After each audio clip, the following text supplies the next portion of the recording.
Hola a todos, bienvenidos al canal. Hoy les traigo la reseña de Matar a un ruiseñor, de la autora norteamericana Harper Lee. Novela publicada en 1960 y que gana el premio Pulitzer en 1961. Matar a un ruiseñor es la historia de aprendizaje de una pequeña niña llamada Jean Louise Finch, también conocida como Scout, quien vive junto a su padre Atticus Finch y a su hermano Jeremy en Maycomb, un pequeño, viejo y aislado pueblo ficticio del sur de los Estados Unidos durante los años 30 del siglo pasado, una época marcada por la Gran Depresión. A pesar de haber perdido a su madre a muy temprana edad, la vida familiar de los Finch no cae en la disfuncionalidad. Al contrario, han logrado un gran equilibrio y una vida bastante buena. Cuentan también con la ayuda de su cocinera, Calpurnia, una mujer afroamericana que lleva años trabajando para los Finch y que viene a sustituir la figura materna cuando se la necesita. Ella se encarga de cuidar de los niños cuando su padre, Atticus, que ejerce como abogado, no está en casa. Y es también la que les enseña a comportarse. Les voy a leer un pequeño fragmento de cómo es Calpurnia. Aquí está. Vivíamos en la principal calle residencial de la ciudad. Atticus, Jem y yo, además de Calpurnia, nuestra cocinera. Jem y yo estábamos contentos con nuestro padre. Jugaba con nosotros, nos leía y nos trataba con cortesía. Calpurnia era otra cosa. Siempre me estaba ordenando que saliera de la cocina, preguntándome por qué no podía comportarme tan bien como Jem, aunque sabía que él era mayor y me llamaba para volver a casa cuando yo no estaba lista para regresar. Nuestras batallas eran épicas y con un final sin variación. Calpurnia ganaba siempre, principalmente porque Atticus siempre se ponía de su lado. Ella había estado con nosotros desde que nació Jem, y yo había sentido la tiranía de su presencia desde que podía recordar. Si se fijan, es esta cocinera, que más que una cocinera es una integrante valiosa de la familia, es la que pone la autoridad y enseña a esta niña que no, a cómo tiene que comportarse, y a ella no le gusta nada, claro está. De alguna forma, aquí en ese pequeño texto se puede ver que la niña discutía con la cocinera porque no la dejaba hacer lo que quería. En el fondo, Calpurnia es una pieza clave y principal de esta familia para que todo no se descontrole, para que las cosas no se descontrolen. Y como se pudieron dar cuenta, esta historia está contada en primera persona por la misma Scout, por su protagonista, quien ya adulta se remonta a los días de su infancia y con una tierna voz infantil que ya la pudieron notar, nos lleva de la mano a través de este texto. El inicio me gusta mucho, es muy interesante. Se los voy a leer. Es clave el inicio aquí. Dice así: cuando tenía casi 13 años, mi hermano Jem sufrió una grave fractura en el brazo a la altura del codo. Cuando sanó y por fin se disiparon sus temores de que nunca podría volver a jugar al fútbol americano, en raras ocasiones volvía a acordarse de aquella lesión. El brazo izquierdo le quedó algo más corto que el derecho. Cuando estaba de pie o andaba, el dorso de la mano formaba casi un ángulo recto con su cuerpo y el pulgar estaba paralelo a sus muslos. A él no podría haberle importado menos, con tal de poder pasar y chutar. Cuando transcurrieron años suficientes para poder verlos en retrospectiva, a veces hablábamos de los acontecimientos que condujeron a su accidente. Yo sostengo que los Ewell fueron quienes lo comenzaron todo. Pero Jem, que era 4 años mayor que yo, decía que eso había empezado mucho antes. Dijo que comenzó el verano en que Dill vino a vernos, cuando nos hizo concebir por primera vez la idea de hacer salir a Boo Radley. Este inicio aquí te dice muchas cosas importantes. Vamos a analizarlas. Bien, lo importante de este inicio son varias cosas. Lo primero es que es un relato en retrospectiva. Aquí lo aclara. Cuando transcurrieron años suficientes para poder verlos en retrospectiva. Eso es lo primero. Que está mirado desde la madurez. Y nos narra este hecho que nos impacta, que nos llama la atención como lectores, de esta fractura tan extraña, de esta fractura que le dejó el brazo de una forma tan extraña a su hermano, el hermano de la protagonista, y que lo sufre cuando tenía 13 años. ¿Qué es esto? Significa que la novela no inicia de una forma cronológica, sino que hace una especie de anticipación, que en literatura se conoce como prolepsis. Es decir, nos cuenta primero el resultado final de una serie de sucesos para luego volver al inicio y comenzar a narrar detalladamente cada uno de ellos hasta llegar nuevamente al desenlace que nos anticipó, a este desenlace. Es decir, este es el final. Nos narra, nos cuenta el final, pero no el final propiamente tal, sino una consecuencia del final. Esta consecuencia del brazo quebrado. Esto es muy, muy interesante. ¿Por qué?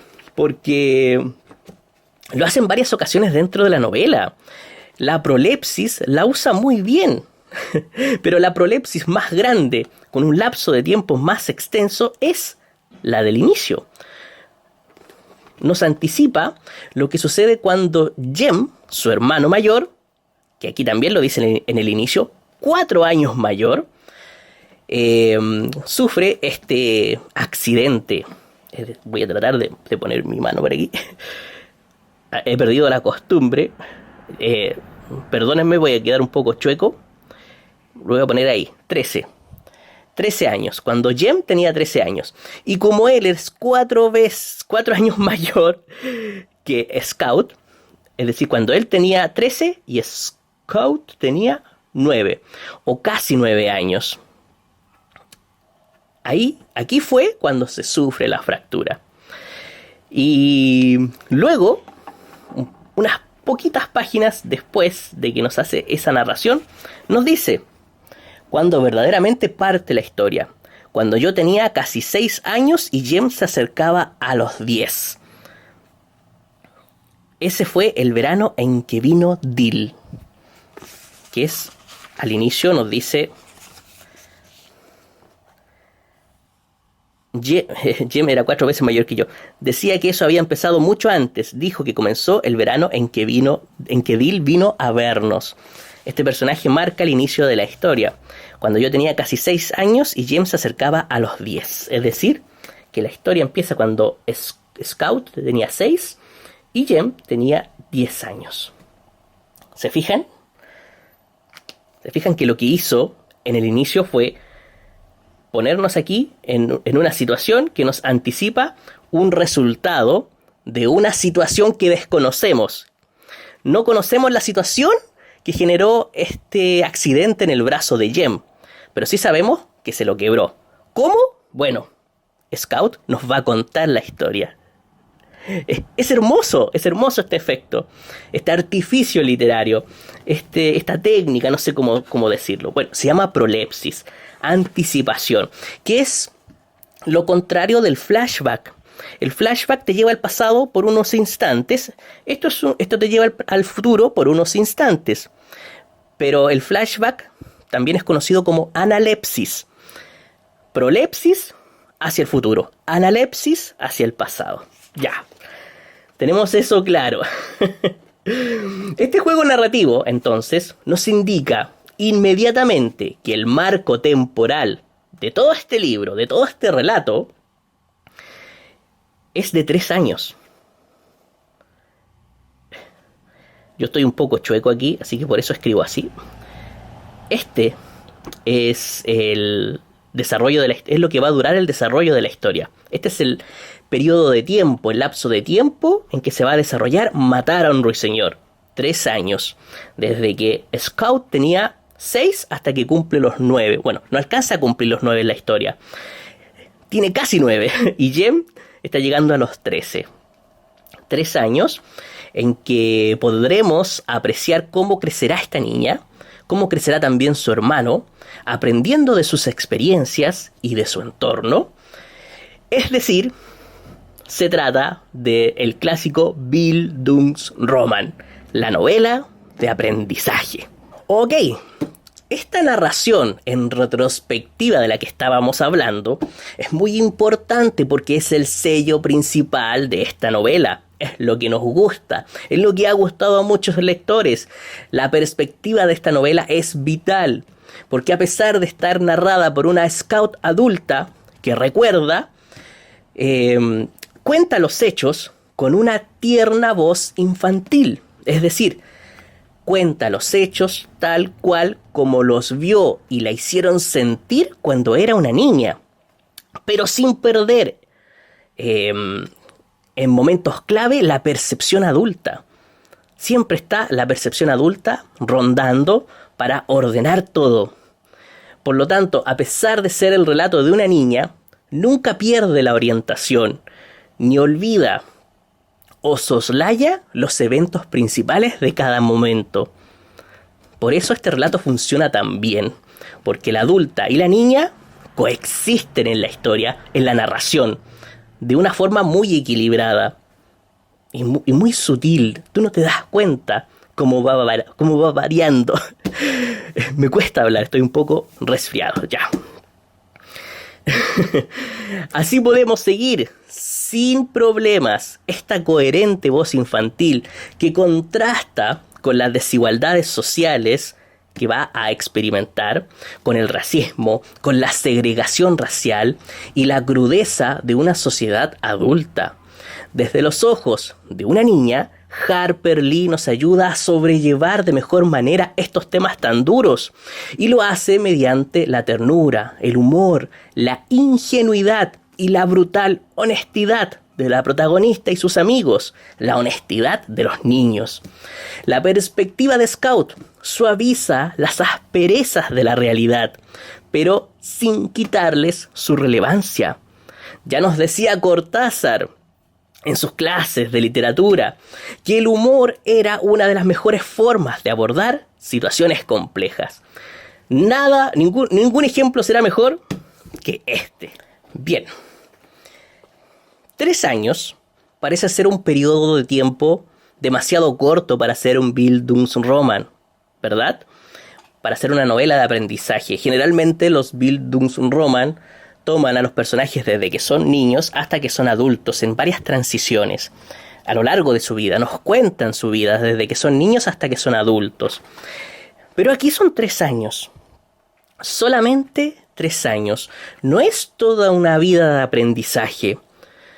Eso nos dice que lo que nos va a narrar Scout no es algo de poca importancia. Al contrario, lo que sucedió en este periodo de tiempo es muy importante. Tan importante para su vida que le generó un punto de inflexión en su camino hacia la madurez. Lo aceleró y la marcó para siempre. Fue un gran paso hacia el mundo adulto para ella y su hermano. Por lo tanto, podría contarnos directamente lo que le pasó. ¿Qué fue lo que pasó para que su hermano se quebrara el brazo?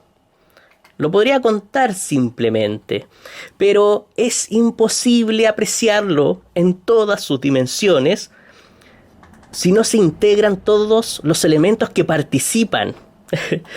Desde los más insignificantes a los más importantes, todos tienen que ser incluidos, todos tienen que estar en el relato, porque la historia tiene un trasfondo social más grande que involucra no solo a su familia, ni al hecho de ni a su hermano que se quebró este brazo, sino que involucra a todo el pueblo en que vive.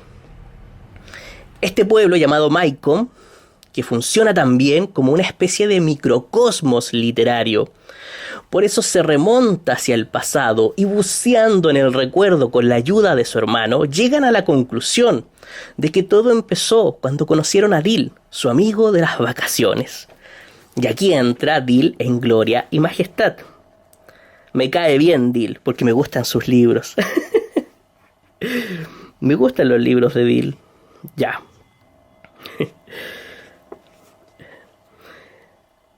Una mañana, temprano, cuando estábamos comenzando nuestros juegos en el patio trasero, recordemos que aquí tienen 6 y 10 años. Jem y yo oímos algo en la puerta contigua, en el parterre de coles de la señora Rachel Haverford. Fuimos hasta la malla de alambre para ver si había un perrito, pues la perra terrier de la señorita Rachel estaba preñada. Pero en cambio encontramos a alguien sentado que nos miraba. Sentado, no era mucho más alto que las coles. Esto es muy gracioso porque este niño estaba sentado y aún así no sobrepasaba mucho este cultivo de coles. Es decir, era un niño pequeño. De baja estatura. Lo resalta aquí Harper Lee. Nos quedamos mirando fijamente hasta que él habló. Hola tú, contestó Jem amablemente. Y el niño responde, soy Charles Baker Harris, dijo él. Sé leer. ¿Y qué? Pregunté yo. Solo pensé que os gustaría saber qué sé leer. Si tenéis algo que necesitéis leer, yo puedo hacerlo. ¿Cuántos años tienes? Preguntó Jem. 4 y medio. El hermano se burla de este niño por la estatura que tiene. Le dice 4 y medio. Y él le dice, voy para 7. Y Jem le dice, entonces no es nada. Dijo, señalándome con el pulgar. Aquí Scout lee desde que nació y ni siquiera ha comenzado aún la escuela. Pareces muy canijo para tener casi 7 años. Soy pequeño, pero mayor, afirmó él. Soy pequeño, pero mayor, afirmó él. Este es Dil, su amigo de las vacaciones. Y que es muy importante en la historia porque es un personaje recurrente. Pero la presencia de Dil, cuyo nombre ya lo sabemos aquí es Charles Baker Harris, reafirma la teoría de que esta historia tiene un trasfondo autobiográfico, ya que al parecer Dil está basado en un amigo de la infancia de Harper Lee. Este niño de pequeña estatura que se jacta de saber leer a los 7 años estaría inspirado en Truman Capote, que fue amigo de la infancia de la autora. Al igual que el pueblo de Maycomb, que al parecer está inspirado en Monroeville, donde la autora nació y creció. También el padre de Harper Lee era abogado, por lo que Atticus Finch también está inspirado en él. En el fondo, las vivencias personales de la autora sirvieron de base para su ficción. Por eso les decía que me gustaban los libros de Dil, porque supuestamente es Truman Capote. Bien, como les decía, aquí estuve escribiendo algunas cosas. Como les decía, todo se desarrolla en el pueblo de Maycomb, que es un pueblo bastante aislado. Eso tiene mucho que ver con esta historia. El aislamiento del pueblo es importante para entender ciertos comportamientos de la población. Y como buen Bildungsroman, como buena historia de aprendizaje, todas las situaciones y experiencias que viven los protagonistas los hacen aprender y los hacen madurar, los hacen crecer. Y en este microcosmos, que está compuesto por variados elementos, este microcosmos es un pueblo, y todos los elementos de este pueblo van a ser importantes para este proceso de maduración, para este proceso de crecimiento de 3 años. Por ejemplo, uno de los más importantes es la familia directa. Aquí lo anoté. La familia directa influye notablemente en todo para esta protagonista y también para su hermano. Anoté aquí, su padre, Atticus, su hermano Jem, la cocinera Calpurnia, son vitales en la historia, así que influyen. Otros son los vecinos. Los vecinos también son muy importantes. Es una población un barrio de una población bastante avanzada en edad y sus vidas, descritas aquí, también son relevantes para que estos niños crezcan. También es importante, lo noté por aquí, la familia lejana. La familia lejana también va a influenciar a estos niños. Cuando me refiero a familia lejana es lejos del círculo familiar cercano y que es más lejano. Tío, tías, parientes. Y la población en general, la voy a poner como población en general, también influye mucho en este Bildungsroman. ¿Por qué? Porque aquí podemos considerar a todos los grupos humanos dentro de un pueblo, a las autoridades principales, el sheriff, el juez, el padre de la parroquia, eh, grupos humanos, grupos familiares. En este pueblo se distinguen ciertas familias que tienen características que las destacan. Tú puedes decir, esta familia es así, tiene estas costumbres, esta otra familia es así, tiene ciertas costumbres. Eso también influye en esto. Así que yo le pongo como el resto de la población, las autoridades, las familias, los vecinos más lejanos, todo eso. También es importante la flora y la fauna. Yo la agregué porque son elementos que se relacionan con los personajes y que son en algunos casos vitales. Cuando me refiero a la flora, me refiero por ejemplo al caso de un árbol, que es relativamente trascendente en la historia, un árbol, o la simple naturaleza. Los huertos de los jardines de los vecinos también son una especie de escenario para las travesuras de estos niños. Y cuando me refiero a la fauna, es que también los animales tienen alguna participación. Por ejemplo, hay un perro también que los hace a los niños enterarse de algo importante de su padre. Así que todo esto influye en este proceso de crecimiento, en este Bildungsroman.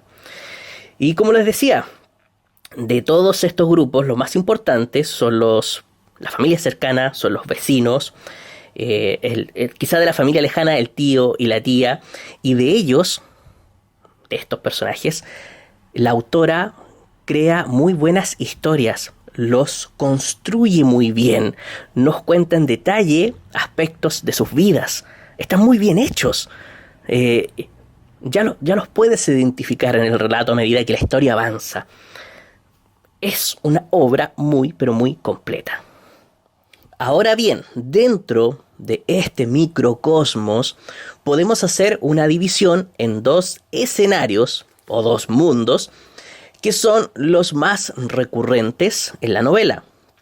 El mundo del hogar, es decir, dentro de la casa de Scout y Jem, y el mundo exterior, que sería todo lo que hay puertas hacia afuera. Es una separación bastante generalizada, pero me basta para lo que quiero explicarles. En gran parte de la novela son pocas las veces que Scout está sin Jem. Siempre están juntos. Lo interesante del relato, las escenas más importantes, siempre se gestan cuando ellos están juntos, tanto dentro de la casa como fuera de ella. Las enseñanzas, las situaciones, las experiencias se desarrollan de mejor manera cuando están los dos presentes. Claro, hay ocasiones en que cada uno va por su lado, pero la autora se encarga siempre de juntarlos. También es porque como los dos son hermanos, siempre juegan juntos, se quieren, se aprecian y también van a la escuela juntos, siguen el mismo camino. Pero lo más importante es que a Scout le gusta estar con Jem. A Scout le gusta estar con su hermano, lo aprecia. Y porque con él puede ser ella misma, puede vestirse como quiera, puede hablar como quiera e incluso puede pelearse a combos con él. Tienen verdaderas riñas en el libro, ya que Jem la trata como un igual. En ningún momento le importa que Scout sea una niña. Si se enfada con ella y están jugando, por ejemplo, a rodar dentro de un neumático, no les quepa duda que Jem va a empujar ese neumático con todas sus fuerzas porque está enojado con su hermana, cosa que pasa en la novela y es muy divertido. Pero bueno, esa es la relación que tienen ellos dos. Lo importante aquí es que su hermano la acepta tal cual es. Entonces, a estos dos siempre los vamos a tener juntos, tanto dentro de la casa como fuera de ella. Pero para que la historia avance y te diga algo importante y se muevan los personajes, para que el libro te exprese algo, hace falta un tercer personaje, un catalizador. Otro que empuje a estos dos a moverse, y es así como fuera de la casa es su amigo Dil. ¿Se ve por ahí? Creo que se ve. Es su amigo Dil el que ejerce como el tercer personaje. Él se une a ellos cuando están fuera de la casa. Bueno, esto es general. A veces se entra a la casa. Esto es solamente una separación generalizada. Ok, fuera es Dil el que se une a ellos para hacer travesuras, para hacer juegos. Él es el catalizador en este caso. Pero Dil a veces tiene que irse de vuelta a su casa. Recordemos que es un amigo de las vacaciones. Así que cuando Dil no está, cuando Dil sale, entra algún vecino. Si se fijan, se van reemplazando. Cuando Dil no está con ellos, cualquiera de sus vecinos, que los desarrolla muy bien la autora en el libro, ocupa su lugar y ejerce como catalizador para las aventuras o para las enseñanzas o para los descubrimientos de estos dos personajes. Se van sustituyendo. Esto es maravilloso en el libro. Dentro de la casa ocurre algo parecido. Tenemos a Scout y Jem siempre juntos, viven ahí. Y tenemos a su padre Atticus, que casi siempre está en casa por la tarde luego de llegar del trabajo. Y es él el que, junto a ellos, les enseña, los corrige, los educa. Pero cuando él no está, es Calpurnia la que toma su lugar. Cuando no está Atticus, es Calpurnia. ¿Ven? Voy a correrlo un poquito. Así. Entonces, dentro de la casa es Atticus, su padre, el que completa esta triada, este trío. Él es el catalizador, el que hace pensar a los dos hermanos, el que los educa, los corrige y les enseña a comportarse. Es a él, a quien requieren ellos dos cuando buscan algún consejo. Y al que también le esconden secretos de sus travesuras y aventuras. Atticus es un catalizador para ellos dos, dentro del hogar. Y como les decía, cuando él no está, porque él es la brújula moral, es la brújula moral de estos niños.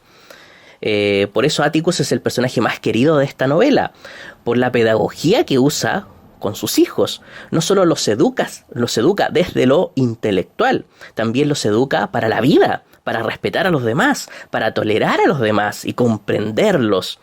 Y para ello él siempre debe ser el ejemplo. Por eso se esfuerza en que sus hijos vean que lo que él dice también lo hace.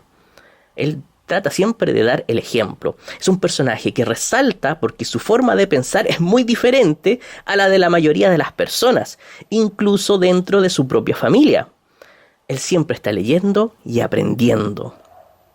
Bueno, todo eso se logra con la interacción de ellos tres. Pero cuando él no está por trabajo, es Calpurnia la que lo sustituye para mantener a los tres personajes, la que ayuda a los niños cuando tienen algún problema, o la que los debe corregir cuando hacen algo mal, cuando se comportan mal. Esta dinámica de tres personajes hace funcionar la novela de una manera muy equilibrada. Este es el motor, esta sustitución constante de personajes. Esto es brillante. Bien, en cuanto a estructura, la novela está dividida en dos partes. La primera la parte 1, consta de 11 capítulos. La segunda, que inicia en el capítulo 12 y termina en el 31, consta de 19 capítulos. En la primera parte, la trama principal es la de este personaje, que lo llaman así, Boo Radley, un enigmático vecino que despierta la imaginación de los niños. Su historia, su vida, su forma de vivir es la que le da el toque gótico a la novela, que le dicen también el gótico sureño. En esta primera parte se describen también las costumbres las costumbres de las personas del pueblo, que representan de alguna forma a las de las personas del sur de los Estados Unidos de 1930.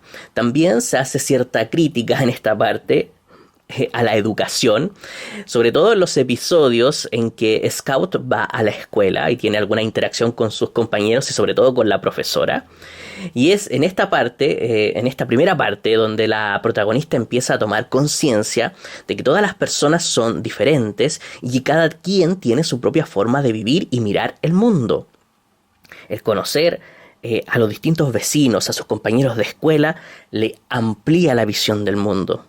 Eso es importante en esta primera parte. Y esta trama, la de Boo Radley. Ok, voy a correr un poquito la pizarra para que se vea mejor.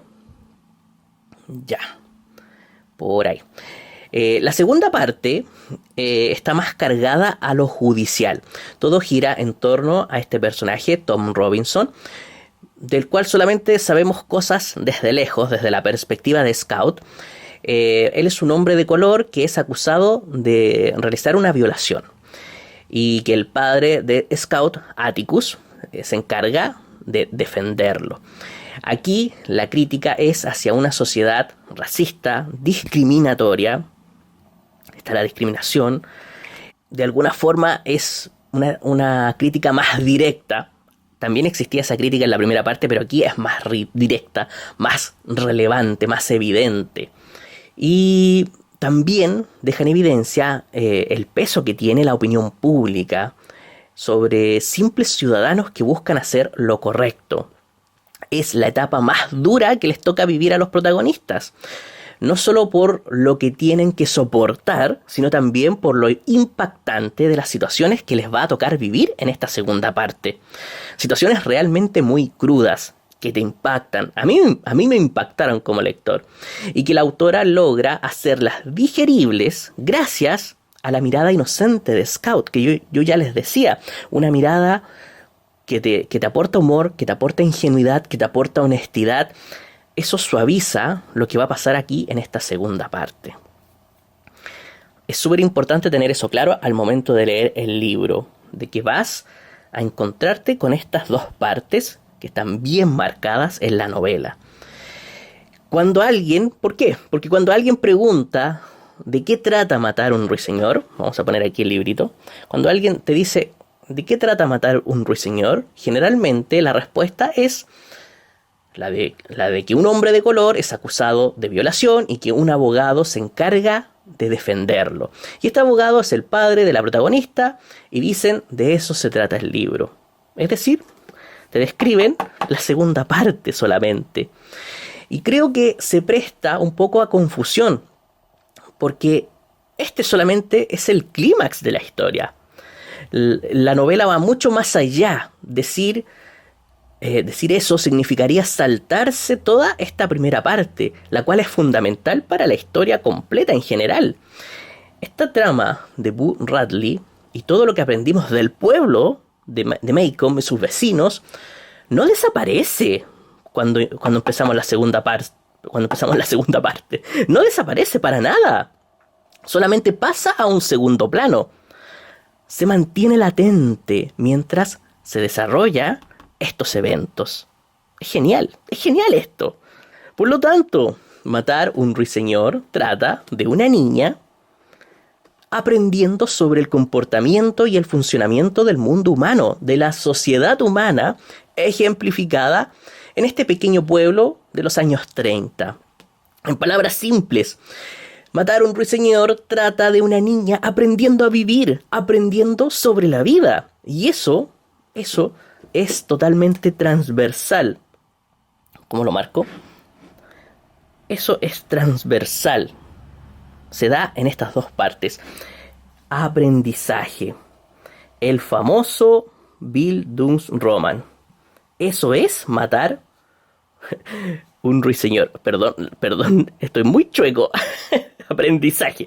Matar un ruiseñor. Eso es la esencia de este libro.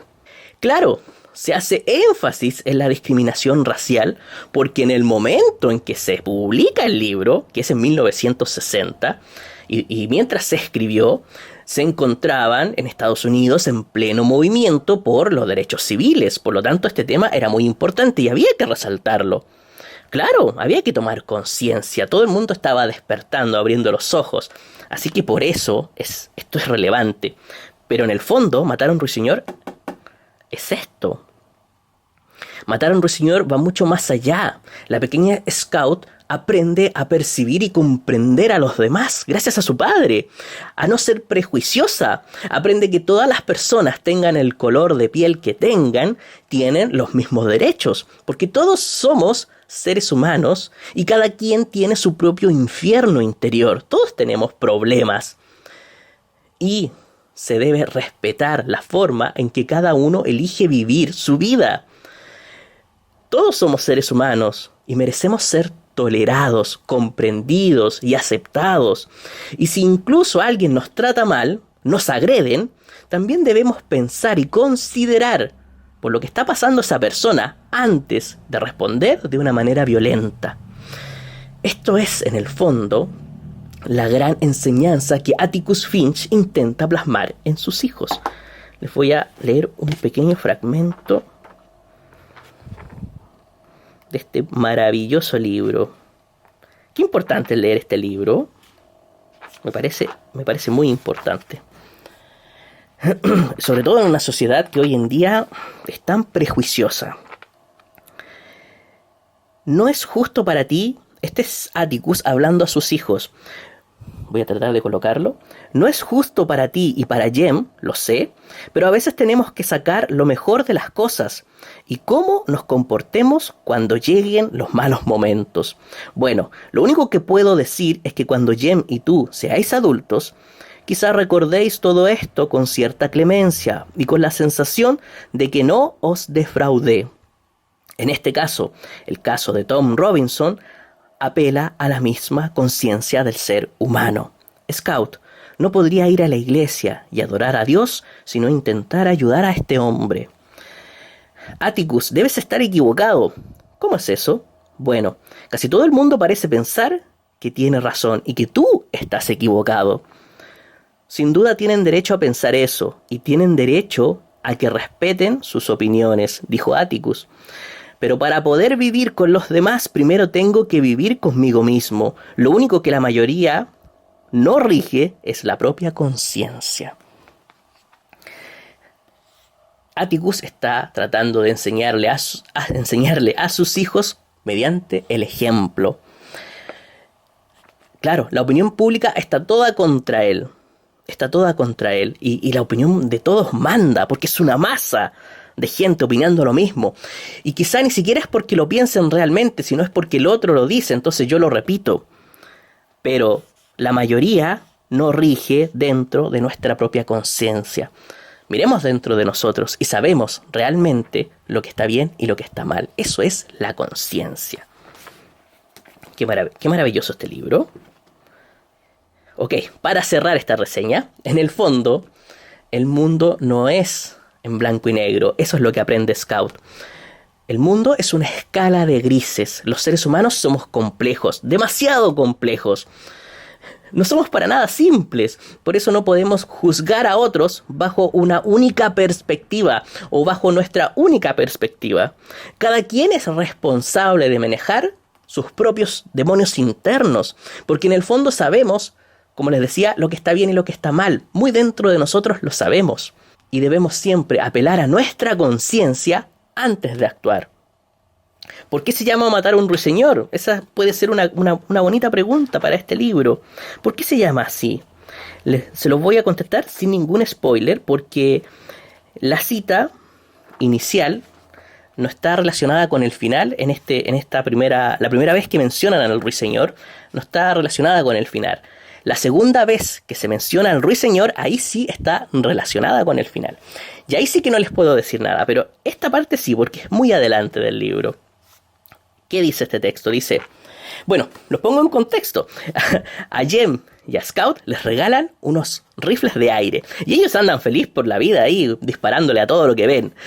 Y quieren salir al patio a dispararle a las aves. Y esto pasa, dice. Cuando nos regaló nuestros rifles de aire, Atticus no nos enseñó a disparar. El tío Jack nos instruyó en los principios básicos del tiro. Dijo que a Atticus no le interesaban las armas. Atticus le dijo a Jem un día: prefiero que disparéis a latas vacías en el patio trasero, aunque sé que perseguiréis a los pájaros. Disparad a todos los arrendajos azules que queráis. Si podéis darles... Bueno, que queráis, si podéis darles. Pero recordad que es un pecado matar a un ruiseñor. Esa fue la única vez que oí a Atticus decir que hacer algo era un pecado, y le pregunté al respecto a la señorita Maudie, que es una vecina. Tu padre tiene razón, dijo ella. Lo único que hacen los ruiseñores es música para que la disfrutemos. No se comen nada de los jardines, no hacen nidos en los graneros de maíz. Lo único que hacen es cantar con todo su corazón para nosotros.